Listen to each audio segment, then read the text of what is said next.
Hello friends, എല്ലാവർക്കും good morning. അപ്പോൾ എല്ലാവർക്കും ഇന്നത്തെ ഒരു അത്യുഗ്രൻ വിശേഷത്തിലേക്ക് തന്നെ സ്വാഗതം. അങ്ങനെ വിജയലക്ഷ്മി ഗീതുവിനോട് പറയുക, നീ അന്ന് ഗോവിന്ദന് വേണ്ടി വഴിപാടൊക്കെ കഴിച്ചായിരുന്നല്ലോ, അന്നായിരുന്നു ഗോവിന്ദന്റെ നക്ഷത്രപ്രകാരമുള്ള ജന്മദിനം. അത് കേട്ടതും ഗീതുവിന് ഒരുപാട് സന്തോഷമായി. ഗീതു ദേവിക്ക് നന്ദി പറയുക, ഒരുപാട് നന്ദിയുണ്ട്, എന്നെയും കണ്ണേട്ടനെ ഒന്നിപ്പിക്കാനായി നീയും എന്നോടൊപ്പം കൂടുന്നുണ്ടല്ലോ, അത് തന്നെ വലിയ സന്തോഷം എന്നൊക്കെ പറഞ്ഞുകൊണ്ട് ഗീതു ആലോചിച്ചുകൊണ്ട് നിൽക്കുക. അപ്പോഴേക്കും ഗീതു, അല്ല കണ്ണേട്ടൻ്റെ പിറന്നാള് നക്ഷത്രപ്രകാരം അന്നാണെന്നും ഡേറ്റ് പ്രകാരം ഇന്നാണെന്നൊക്കെ മാഡം എങ്ങനെ അറിഞ്ഞു? അത് കേട്ടതും അത് പിന്നെ നീ എന്താ വിളിച്ചേ? മാഡം എന്നോ? ഞാൻ നിന്നോട് മാഡം എന്ന് വിളിക്കരുതെന്ന് പറഞ്ഞില്ലേ? അമ്മയെന്ന് വിളിക്കാനല്ലേ പറഞ്ഞത്? അതൊക്കെ അവിടെ നിൽക്കട്ടെ, ഞാൻ ചോദിച്ചതിനുള്ള മറുപടി പറ. ഈ വിവരമൊക്കെ അമ്മ എങ്ങനെ അറിഞ്ഞു? എനിക്കതറിയണം.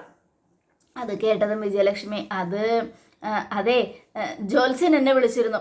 ജോത്സ്യൻ എന്നോട് പറഞ്ഞത് ഗോവിന്ദൻ്റെ ബർത്ത്ഡേ കഴിഞ്ഞു പോയതും പിന്നെ ഇന്നാണ് ജന്മദിനം, ഇതൊക്കെ എന്നോട് ജോത്സ്യനാ പറഞ്ഞത്. സത്യമാണല്ലോ, സത്യമാണെന്നേ, ഞാനെന്തിനാ നോണ പറയുന്നേ? സത്യമാണെങ്കിൽ കുഴപ്പമില്ല, ഇല്ലെങ്കിൽ അമ്മയ്ക്കും എന്തോ രഹസ്യം ഉണ്ടെന്ന് ഞാൻ കണ്ടുപിടിക്കും എന്നും ഗീതു. ഓ, എന്നാ പിന്നെ നീ കണ്ടുപിടിക്കും. അതെ, ആദ്യം ചെന്ന് നിന്റെ കണ്ണേട്ടനോട് പോയി നിന്റെ ഇഷ്ടം അങ്ങ് തുറന്നു പറ, എന്നിട്ട് വിഷയം. അതിനുശേഷം നീ എന്നെ എന്ത് വേണമെങ്കിലും പറഞ്ഞോ, എനിക്കതിൽ ഒരു കുഴപ്പമില്ല. ശരി എൻ്റെ അമ്മേ, എന്നാ പിന്നെ ഞാൻ പോയി എൻ്റെ കണ്ണേട്ടനോടെ എൻ്റെ ഇഷ്ടമൊക്കെ അങ്ങ് തുറന്നു പറഞ്ഞിട്ട് വരാം. അതെ, വേറെ ഉടായ്പൊന്നും ഇല്ലല്ലോ? ഏയ്, എന്തുടായ്പ്? എനിക്ക് എന്തുടായ്പാടി പെണ്ണേ എന്നും നമ്മുടെ വിജയലക്ഷ്മി ചോദിക്കുക. പിന്നെ ഞാൻ അമ്മയെന്നാ വിളിക്കുന്നേ, അതുകൊണ്ട് എന്തെങ്കിലുമൊക്കെ കാര്യം പറയാനുണ്ടെങ്കിൽ എന്നോട് പറഞ്ഞോളാം. അതൊക്കെ ഞാൻ പറഞ്ഞോളാടി എൻ്റെ ശിങ്കിടി. അത് കേട്ടതും, ആഹാ, ശിങ്കിടിയോ? അതെ, 1000 കോടി ആസ്തിയുള്ള AGM വൈസ് ചെയർമാൻ നിങ്ങളുടെ വേറെ ശിങ്കിടിയാണോ? ഓ, പിന്നെ 1000 കോടി, ഒന്ന് പോടി എന്നും പറഞ്ഞുകൊണ്ട് നമ്മുടെ വിജയലക്ഷ്മി ഇതിനെ കളിയാക്കുക. എന്നാൽ ശരി അമ്മക്കുട്ടി, ഞാനൊന്ന് പോയിട്ട് വരാം, പോയി കണ്ണേട്ടനെ ഒന്ന് കാണട്ടെ. പിന്നെ ആ ജോത്സ്യൻ്റെ കാര്യം പറഞ്ഞത് ശരി തന്നെയാണല്ലോ അല്ലേ? നിനക്ക് സംശയം ഉണ്ടെങ്കിൽ ഞാനിപ്പോൾ ഫോൺ വിളിച്ച് തരാം, നീ അയാളെ വിളിച്ച് സംസാരിക്ക്, എന്നിട്ട് നേരിട്ട് ചോദിച്ചോ. വേണ്ട, കണ്ണേട്ടൻ പറഞ്ഞതുപോലെ ചിലപ്പോൾ അയാൾ നിങ്ങളുടെ ശിങ്കിടിയാണെങ്കിലോ എന്നും പറഞ്ഞുകൊണ്ട് ഗീതു ഇങ്ങനെ കളിയാക്കിക്കൊണ്ടിരിക്കുക. എന്നാ പോയിട്ട് വടി പെണ്ണേ, സമയം ഒരുപാടായി എന്നും പറഞ്ഞുകൊണ്ട് നമ്മുടെ വിജയലക്ഷ്മി ഗീതുവിനോട് പോയിക്കൊള്ളാൻ പറയാം. അങ്ങനെ ഗീതു അങ്ങ് പോവുകയാണ്. ഈ സമയം വിജയലക്ഷ്മി പെണ്ണിൻ്റെ ഒരു കാര്യം എന്നും പറഞ്ഞ് അങ്ങനെ ചിരിക്കുക. ഇതേസമയം AGMലാണ് കാണിക്കുന്നത്. കിഷോർ എന്തോ ലാപ്ടോപ്പിൽ നോക്കിക്കൊണ്ടിരിക്കുക. അപ്പോഴേക്കും ഗീതു വരുന്നത് കിഷോർ കാണുകയാണ്. ഗീതു വരുന്നത് കണ്ടതും കിഷോർ, എന്നെ ഇതുകൊണ്ട് എൻ്റെ ക്യാബിനിൽ വെച്ചേക്ക്. ശരി സാർ എന്ന് പറയണം. അപ്പോൾ ഗീതുവും കിഷോറിനെ കാണുകയാണ്. ഇവർ വരുന്ന കൃത്യസമയം എന്തെങ്കിലും ഒന്ന് ചെയ്തേ പറ്റൂ, ഇവളുടെ മനസ്സ് പിടിച്ചെടുക്കാൻ എന്നും പറഞ്ഞുകൊണ്ട് കിഷോർ നേരെ അങ്ങ് പോവുക. അപ്പോഴേക്കും സുവർണയും വിനോദും കൂടെ സംസാരിച്ചുകൊണ്ട് വരികയാണ്. സുവർണ, ഞാൻ പറഞ്ഞ ആ സോഫ്റ്റ്വെയർ പ്രൊഡക്റ്റുകൾ ഓർഡർ ചെയ്ത് മേടിച്ചായിരുന്നില്ലേ? മേടിച്ചായിരുന്നല്ലോ. മേടിച്ചത് ഞാൻ കണ്ടു. അത് ഞാൻ പറഞ്ഞതല്ലല്ലോ. അത് ഞാൻ പറഞ്ഞതനുസരിച്ച് അതിലൊന്നുമില്ല. അത് താൻ പറഞ്ഞിട്ടല്ല ചെയ്തത്, വരുൺ സാറിൻ്റെ നിർദ്ദേശപ്രകാരമാണ് അത് മേടിച്ചത്. അതെയല്ലോ, വരുണേട്ടൻ പറഞ്ഞതുപോലെ തന്നെ നോക്കിയാണ് ഞാനും മേടിച്ചത്. അതിന് കിഷോറിന് എന്താ കുഴപ്പം? അതങ്ങനെ വരുൺ സാർ പറയുന്നത് പോലെ മേടിക്കാനുള്ളതല്ല. ഇവിടെ സോഫ്റ്റ്വെയറിൻ്റെ മെയിൻ ആൾ ഞാനാ, അപ്പം ഞാൻ പറയുന്ന അനുസരിച്ച് മേടിക്കണം. അത് കേട്ടതും ഗീതു ഇങ്ങനെ നോക്കിക്കൊണ്ട് നിൽക്കുക.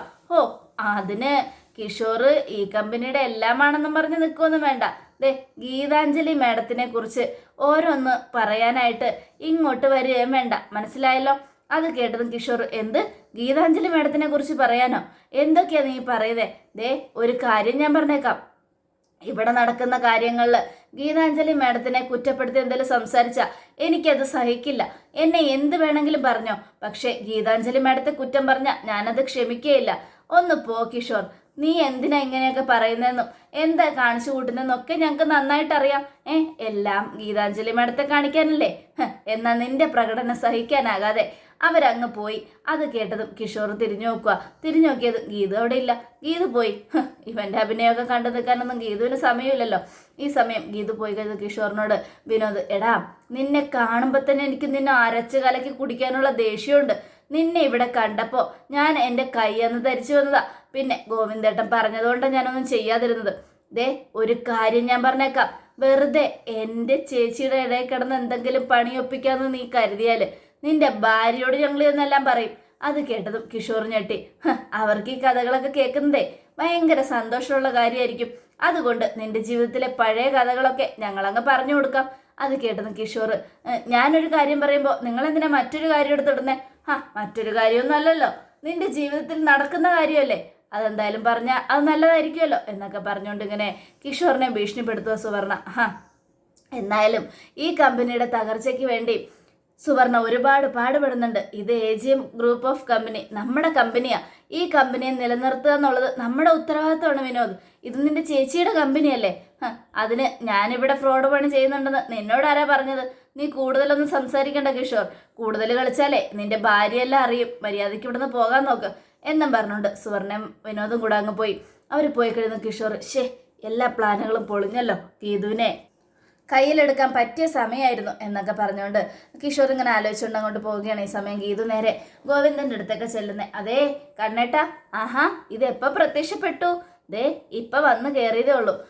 എന്നാലേ നമുക്ക് ഊണ് കഴിക്കണ്ടേ? ഊണ് കഴിക്കാനോ? അപ്പോൾ ഊണും കൊണ്ട് വന്നാണോ? എന്നാ പിന്നെ കഴിക്കാം, കുറച്ചുകൂടെ കഴിയട്ടെ. അത് കേട്ടതും, പിന്നെ ഞാൻ ഊണൊന്നും കൊണ്ടുവന്നിട്ടില്ല, ഞാൻ വരുമ്പോൾ ഊണൊന്നും റെഡി ആയിട്ടില്ല, അതുകൊണ്ട് എൻ്റെ കയ്യിൽ നിന്ന് വാരി കഴിക്കാന്നുള്ള മോഹം അങ്ങ് ഉപേക്ഷിച്ചേക്ക്. പിന്നെ നമുക്ക് പുറത്തുപോയി കഴിച്ചാലോ? പുറത്തുപോയി കഴിക്കാനോ? എനിക്ക് തീരെ വിശപ്പില്ല. അതൊന്നും പറഞ്ഞാൽ പറ്റില്ല, എൻ്റെ കൂടെ വന്നേ പറ്റൂ, എനിക്ക് നല്ല വിശപ്പുണ്ട്. ഇത്രയും വിശപ്പുണ്ടെങ്കിൽ നീ വീട്ടിൽ നിന്ന് കഴിച്ചിട്ട് വന്നാൽ മതിയായിരുന്നല്ലോ, എന്തിനാ ഇപ്പോഴേ ഇങ്ങ് പോകുന്നത് എന്നും ഗോവിന്ദ് ചോദിക്കുക. അത് കേട്ടതും, അത് പിന്നെ പെട്ടെന്ന് പോകുന്നതാ കണ്ണേട്ടാ, പക്ഷെ എനിക്ക് വിശക്കുന്നു, നല്ല വിശപ്പുണ്ട്. അത് കേട്ടതും, ശരി നമുക്ക് പോകാം, ഞാനിന്ന് കുറച്ച് കൂടെ വർക്കുണ്ട്, അത് തീർത്തേക്കട്ടെ. ശരി, പെട്ടെന്ന് തന്നെ ഞാൻ ക്യാബിനിൽ കാത്തിരിക്കുകയായിരിക്കും. ശരി, നീ പോയിരുന്നോ എന്നും പറഞ്ഞുകൊണ്ട് ഗീതുവിനോട് പറയുക ഗോവിന്ദ്. അത് കേട്ടതും ഗീതു അങ്ങോട്ട് പോയി. ഗീതു പോയി കഴിഞ്ഞ് പെണ്ണിൻ്റെ ഒരു കാര്യം എന്നും പറഞ്ഞ് ഗോവിന്ദ് വർക്ക് ചെയ്തുകൊണ്ടിരിക്കുക. ഈ സമയം ഗീതു അങ്ങ് തൻ്റെ ക്യാബിനിലേക്ക് ചെന്നു. അവിടെ ചെന്നിട്ട് എങ്ങനെയാ കണ്ണേട്ടനോട് പ്രപ്പോസ് ചെയ്യാന്ന് പഠിക്കാം എന്നും പറഞ്ഞ് പേഴ്സിലിരുന്ന റോസാപ്പൂ ഇങ്ങ് എടുക്കുക. എന്നിട്ട് ആ റോസാപ്പൂവും പിടിച്ചുകൊണ്ട് ഇങ്ങനെ ഗീതു ആലോചിക്കുകയാണ്. ഓരോന്നൊക്കെ ആലോചിച്ച് ഗീതു പതുക്കെ കണ്ണടച്ചതിന് ശേഷം ഗീതു ഗോവിന്ദനുമായിട്ട് റെസ്റ്റോറൻറ്റിലിരിക്കുന്ന സ്വപ്നമാണ് കാണുന്നത്. അവിടെ സദ്യയൊക്കെ കൊണ്ടുവന്ന് വെച്ചിട്ടുണ്ട്. അപ്പോൾ ഗോവിന്ദ് ഗീതുവിനോട് ചോദിക്കുക, ഇതെന്താ ഗീതു സദ്യയൊക്കെ, എന്താ സ്പെഷ്യല്? നിനക്ക് എന്നോട് എന്തോ പറയാനുണ്ടെന്ന് പറഞ്ഞല്ലോ.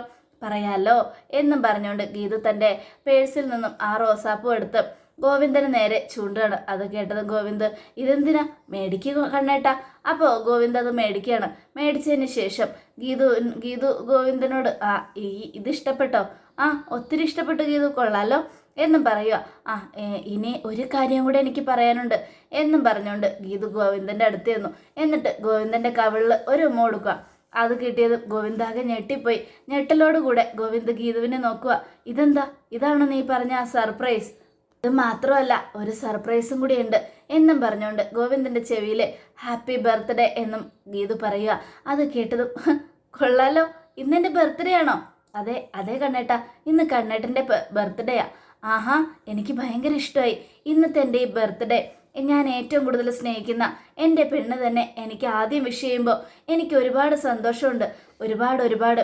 എന്തായാലും ഞാൻ ഈ ബർത്ത്ഡേ മറക്കില്ല. നീ ആദ്യമായിട്ട് എനിക്ക് എന്താ പറയാൻ വാക്കുകളില്ല. നിൻ്റെ മനസ്സിലെ ഇഷ്ടം നീ എന്നോട് തുറന്നു പറഞ്ഞ ദിവസം, നീ ഹാപ്പി ബർത്ത്ഡേ പറയുന്നതിന് മുമ്പ് നിൻ്റെ മനസ്സ് എന്നോട് തുറക്കുമെന്ന് ഞാൻ കരുതിയത്. ഞാൻ തുറന്നല്ലോ കണ്ണേട്ടാ. എൻ്റെ ഹൃദയം കണ്ണേട്ടനുള്ളതാ. ഈ കണ്ണേട്ടൻ എന്നും എൻ്റെ ഹൃദയത്തിലുണ്ടാവും എന്നും ഗീതു പറയാണ്. സന്തോഷമായി, ഒരുപാട് സന്തോഷമായി.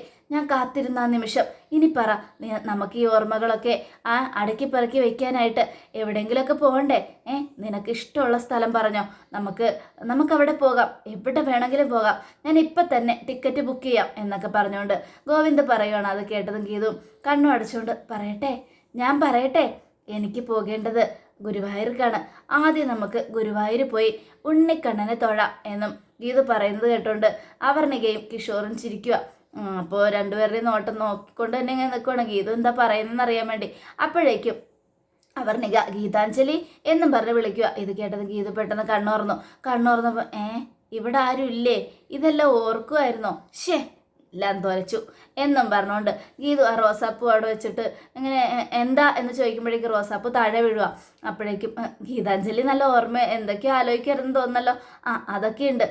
എന്തിനാ ഇപ്പോൾ അവർണിക വന്നേ? അപ്പോൾ കിഷോർ മാഡം സ്വപ്നത്തിൽ പോലും ഉണ്ണിക്കണ്ണനെ തൊഴുന്ന കാര്യമാണ് പറഞ്ഞുകൊണ്ടിരിക്കുന്നത്. ഉണ്ണിക്കണ്ണ ഭക്തിയാണല്ലേ? കണ്ണൻ ഒരുപാട് മനസ്സിൽ നിറഞ്ഞു നിൽക്കുവാണല്ലേ?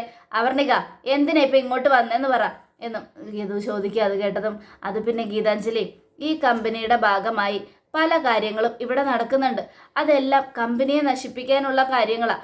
അതെല്ലാം കിച്ചു കണ്ടുപിടിച്ച് എന്നോട് പറഞ്ഞു. ആ കാര്യങ്ങളെക്കുറിച്ച് ഗീതാഞ്ജലിയോടൊന്ന് ബോധ്യപ്പെടുത്താൻ വേണ്ടിയാ ഞാൻ വന്നത്. എന്തായത്? അതൊക്കെ സുവർണയുടെ കാര്യങ്ങളാണ്. സുവർണയും വരുൺ സാറും ചേർന്ന് ചെയ്യുന്ന ഓരോ കാര്യങ്ങളും ഈ കമ്പനിയെ തകർക്കേണ്ട കാര്യങ്ങളാണ്. അതിൻ്റെ തെളിവുകളൊക്കെ ശേഖരിച്ച് കിച്ചു എന്നെ ഏൽപ്പിച്ചായിരുന്നു. എന്നിട്ട് ആ തെളിവുകൾ എവിടെ?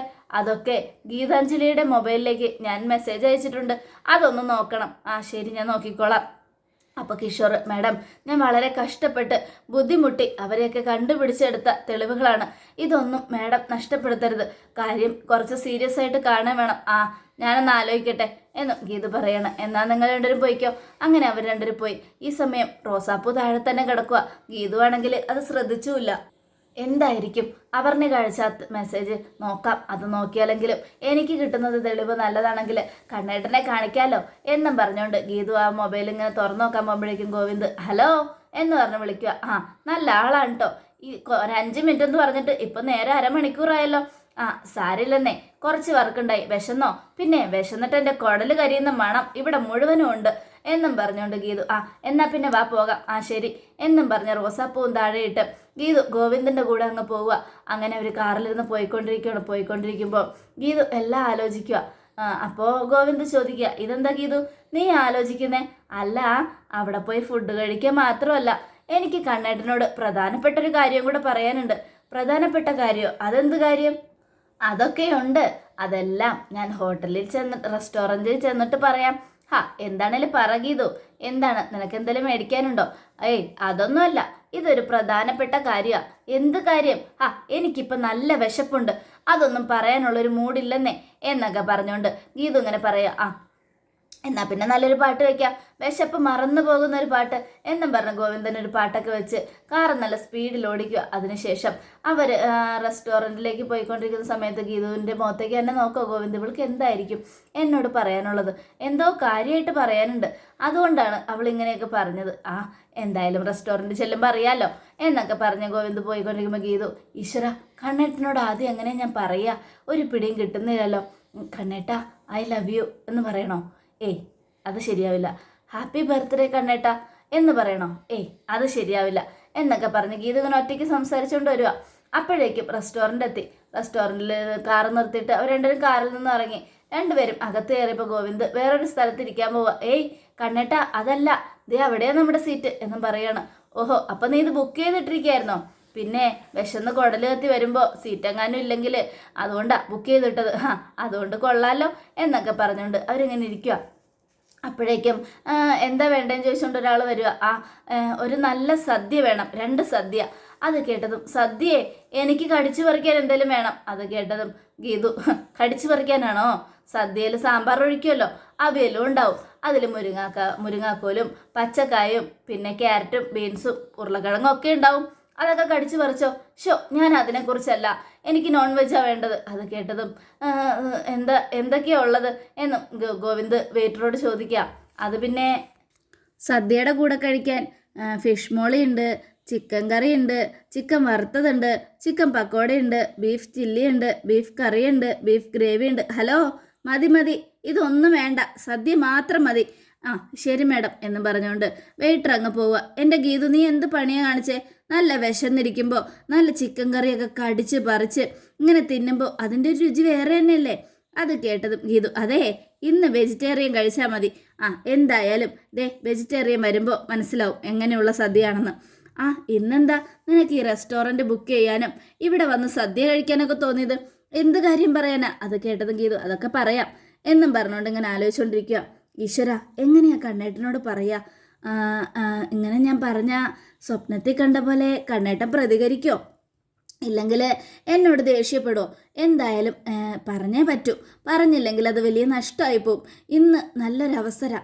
സദ്യ കഴിച്ചിട്ട് പറയണോ, സദ്യ കഴിക്കുന്നതിന് മുമ്പ് പറയണോ?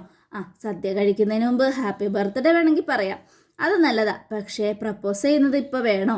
സദ്യ കഴിച്ചിട്ടാകാം എന്നൊക്കെ പറഞ്ഞ് ഗീതു ഇങ്ങനെ ആലോചിച്ചുകൊണ്ടിരിക്കുമ്പോൾ ഗോവിന്ദ് ഗീതുവിനോട് ചോദിക്കുക, വെറുതെ ഏത് നേരവും വായിട്ടിളക്കി സംസാരിച്ചുകൊണ്ടിരിക്കുന്ന നിനക്കിതെന്താ പറ്റിയേ? ചുമ്മാ ഓരോന്ന് ആലോചിച്ചുകൊണ്ടിരിക്കുകയാണല്ലോ ഗീതു നീ എന്നും പറഞ്ഞുകൊണ്ട്. അത് കേട്ടതും ഗീതു ഗോവിന്ദൻ്റെ മുഖത്തേക്ക് നോക്കുകയാണ്. അതോടുകൂടെ എപ്പിസോഡ് അവസാനിക്കുകയാണ്. നാളത്തെ ഒരു തകർപ്പൻ വിശേഷത്തിനായിട്ട് കാത്തിരിക്കുക. എല്ലാവർക്കും ഒരിക്കൽ കൂടെ നല്ലൊരു ശുഭദിനം തന്നെ ആയിക്കോട്ടെ. Thank you friends.